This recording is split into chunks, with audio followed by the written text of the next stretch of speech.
What are you going to do when you find out that a child that you've been raising for 9 years, 9 years, so you raised Kidi for 9 years, and then you go and then you find out that after conducting a DNA test that the child is not your biological child. Now, this is a situation where Kojo's cancer Lil Win actually finds himself in. Yesterday, we were there and then we realized that there was some hot gist that was popping up on the internet, and it was because Kojo cancer Lil Win was on a live session. I was speaking about the fact that one of his 5 children, doesn't belong to him after conducting a paternity test. And some of us didn't know why he chose to actually bring it on. I mean, we were trying to find out.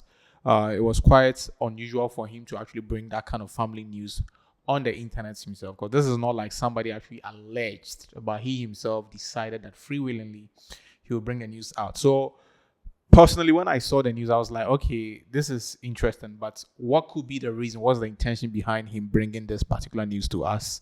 Because this is more like a family issue, and looking at how he's had back and forth with a lot of people in the media and a whole lot, we were not expecting he said, hey, go carry matter come, because if you get enemies for the street top, so if issue like that come low key be yawa in a way. So then when I see the news, when I saw the news, I'm like, okay, I was interested to find out what informed his decision to actually bring the news out.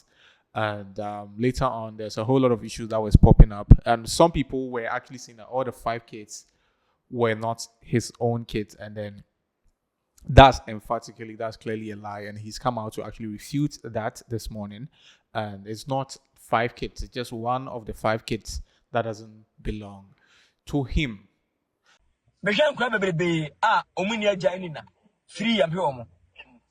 Mami for pi enyaka pi months bi cheske mo bia ense atuse base nyamba enoma akwa so de no se papa ne wonim jak ne papa ne nje na mo de ha dwene se wonim se akurai enya be mai ba no wo hwe na ma wo na wo sa pese wo tete no wo sa pese wo kuni penu masi abra wonim se akurai so enya sa be ma kurai ba common sense me de no share ebetua no obu ono a dibofu akwagini sika whatever akwani nyada kokot be enya hwe jalma ne panonko. Now the major issue is how does this in any way add up to the already existing issue of paternity fraud? And there's been conversations in Ghana here that people have been talking about the fact that they feel like the paternity fraud thing should be criminalized. I mean, it should be criminalized. It should be made illegal so that, the law can actually take course.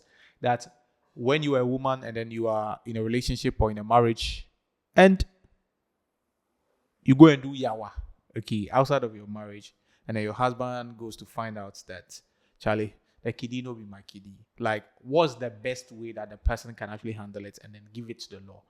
Probably they would have to give it to the law to deal with you.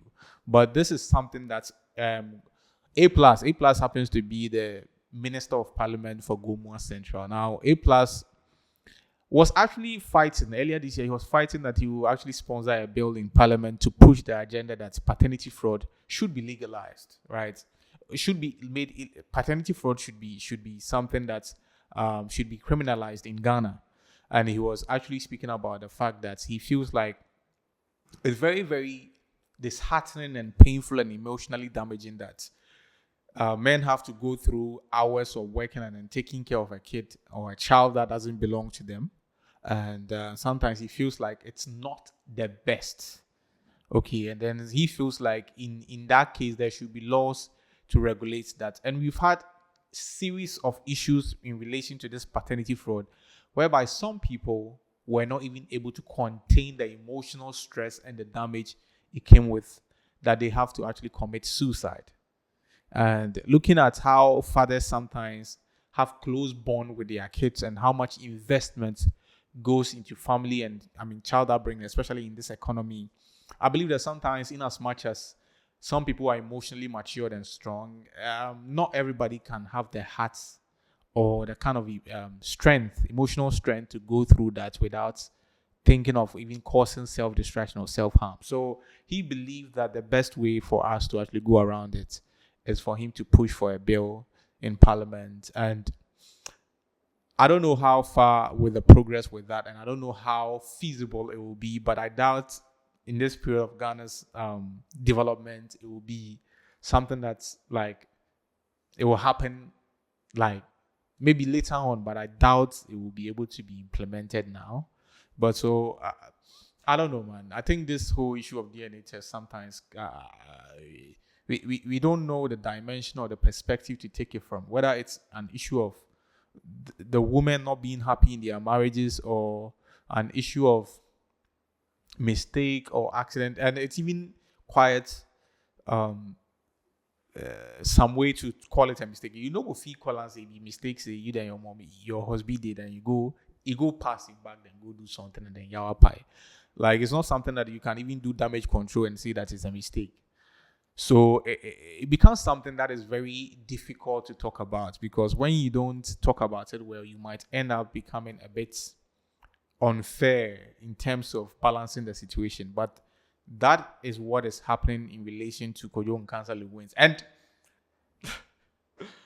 we woke up today and we've actually seen Wizzy Empire released a flyer, okay, of a movie that's an upcoming movie. Now, Wizzy Empire happens to be the production house of Kojo Nkansah Lil Win. The film is called DNA, but it's coming later this March. I think it's around 20 something, but I'm forgetting the exact dates. But Wizzy Empire has released an official flyer to sort of promote their upcoming movie called DNA. Now, people are saying that, okay, so if you come and create a scene like this or create a drama like this in relation to your family, and the next day you come out with a movie that directly sort of is in line with what you're talking about as the DNA, then it comes off like a smart business way to approach an uncomfortable or misfortune. Okay, so I doubt that he will lie. Okay, I'm not saying that. I mean, I don't know, but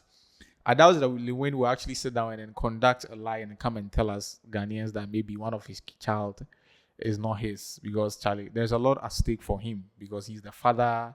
The stress he caused the child, and even the reputation that he himself will get, like somebody that we can't trust and everything. So I'd like to give him my trust that with regards to the DNA thing that he spoke about was real.